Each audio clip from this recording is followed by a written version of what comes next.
Assalomu alaykum hamyurtlar. Mana yana bugun bir komplet 15 talik motoblokka chizilcha qilib beryaptik. Xo'p. Zavodskiy stokerdan ko'chirib turib lazerda kestirgan stokerimiz bor. Buni teshigi bo'lmaydi. Shunga lapkani svarka qilib beryapti. Ikkalasi bir xil chiqadi. Shuning uchun bularga mana shunaqa qilib tayyorlab berdik endi. Mana lapkalarni qo'yib svarkasini qilib berdik. Texnik asrdamiz. Bunaqa qilsa bu yeyilib ketsa, almashaveradi svarka bolgarkada kessa. Hop, ikkita g'ildiroq berdik. Har doimgidek ramamiz o'sha ligrovka qiladigan vintlari bilan oldiga ulaydiganni svarka qilib berdik. Tog'a endi komplekt qancha bo'ldi hammasi?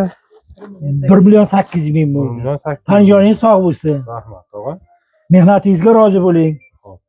Mana ishimiz tez bitdi. Kimga kerak bo'lsa, kesalaring 15-20 minutda bitar ekan ishlaring. Qidirni yurmas ekansizlar. Hammaga rahmat. Like esdan chiqmasin, ota. Yaxshi kunlar ishlaysiz.